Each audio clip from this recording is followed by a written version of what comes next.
Blast me to Bermuda! It's another Mad Merlin's video. Hello and welcome back to my second contents review for the Battle of Pelennor Fields. We're going to have a quick look at the Mordor side. There's less to go through, so this should be a little bit quicker than my last video. And we'll start off with the Morannon Orcs. It's a sprue of 12 models, all individually posed.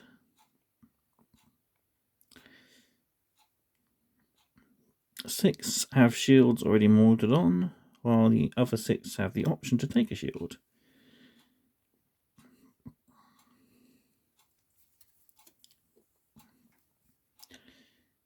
You have a various assortment of spears and hand weapons. It's a roughly 50-50 split. Shields has a nice detailing, wood grain on the rear for most. And some nice metal detailing on the others.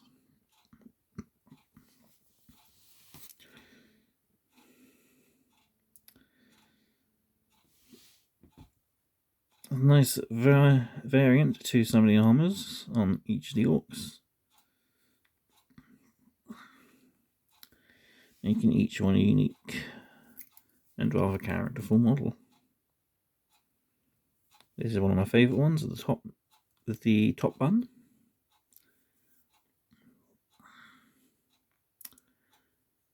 And I think the other one of my favourites is this guy with the maul, just swinging into somebody's face. You get 3 of that sprue in the Pelennor Fields box. And for orcs, it does the job.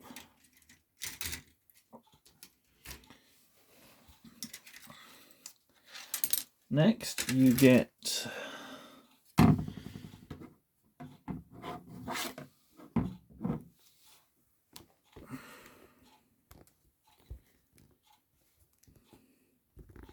just adjust my camera set.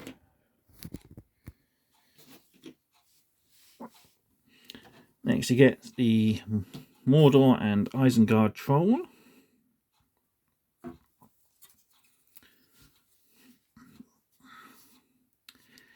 Comes with a nice variety of wargear options: the Isengard sword, club, hand and a half hammer, a spear, which would be ideal for a chieftain. Of course, there's the option to make a drummer. There's a shield for the Isengard troll, along with a choice of arms, some trophy details, armour for the head, and the choice of head options.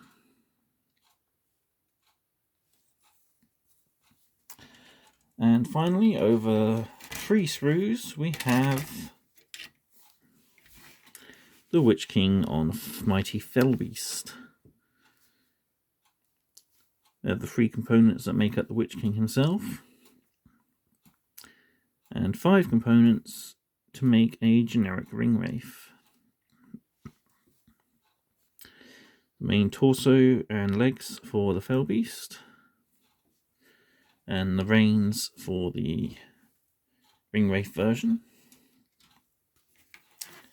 And on the second sprue, we have the lovely detailed base, which, as this came out at the same time as the plastic elf sprue for the Galadriel, it is detailed with broken and discarded elven weaponry. His feet and the reins for the Witch King.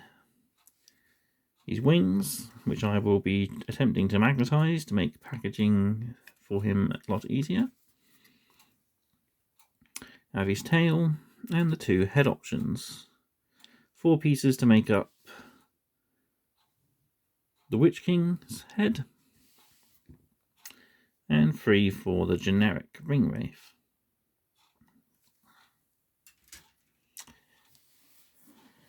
So again, as I said in my other videos, really the best way to expand this force is to get a second copy of Pelennor Fields, and with a retail value of £102.50 for this side of the box, a second box is well worth the investment, especially if you're going half and half with a friend who collects the Rohan side.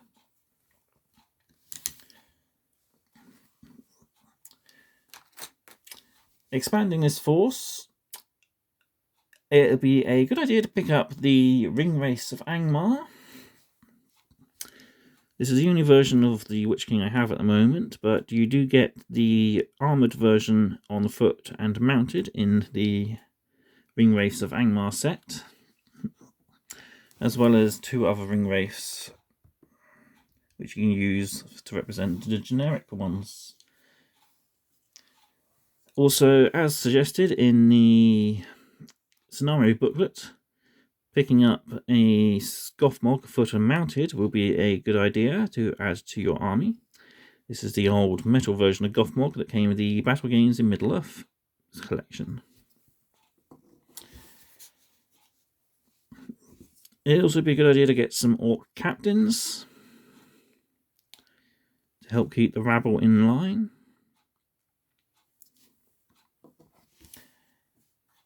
And of course, small troll kits would be ideal, because then you can build up all the variants, including the drama troll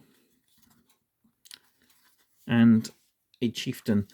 Although the chieftain kit is slightly cheaper than the actual troll kit, I would advise getting it, as while it is a nice model, it's fine cast, which can be a tricky substance to work with.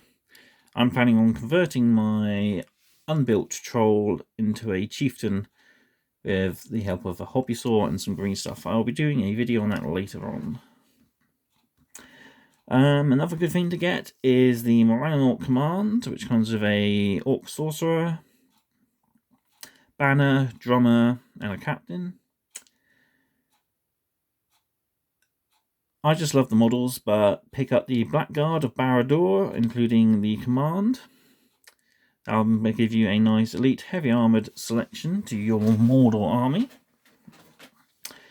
And finally, to match the Rohan's cavalry might, I suggest picking up some of the Morgul Knights.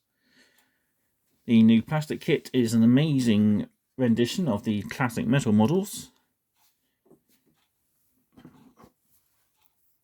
and will give you a nice cavalry side to your otherwise infantry and monster heavy army. And finally, we'll have a quick look over the stats for the models in the set. First off, we have the Witch King on Fellbeast. The Witch King has Mover 6, Fighter 5, Shooter 4+, is Strength 4, Defense 8, 1 attack, 1 wound, Courage of 6, 2 Might, 12 Will, and 2 Fate. Comes with heavy armour, a sword, Crown of the Morgul, and Rise of Fellbeast. The Fellbeast has the fly rule, but otherwise, if it's forced to go to ground, it has a mover 3, fight and shoot of 5, strength 6, defense 6, 2 attacks with 3 wounds, and only a courage of 3.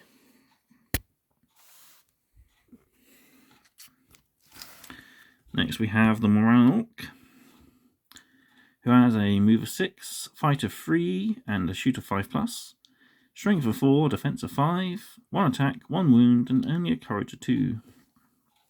Their war gear is heavy armour and a sword, mace or axe, and they have the options of shield and spear. Finally, we have the Mordor Troll. Sorry about the glare from my camera there. My light.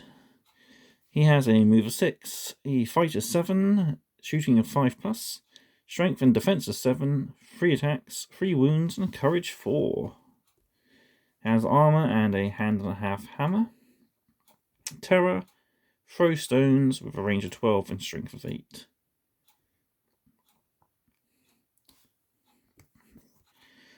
So there you have the coverage of the Mordor side of the Battle of Pelennor Fields by Games Workshop. Again, as I've said in previous videos, an amazing set. The value of the core set alone is insane when you look at the contents separately. Doubling up is, I'd say, paramount and a definite thing to do. That's it for this video. Next I'll be working on some build videos. I'll probably cover as much as I can in one video. It'll just be building a single model from each of the various kits, and giving you a few tips on how to make them a little bit more durable on the battlefield than they are straight out of the box. So, without further ado, I'd like to thank you all for watching. Please like, comment, share, and subscribe to... This is when my tongue stops working. Please like, comment, share, and subscribe if you'd like to see more content like this. And I will see you in the next one. This is Merlin. I'm mad about painting, and thank you for watching.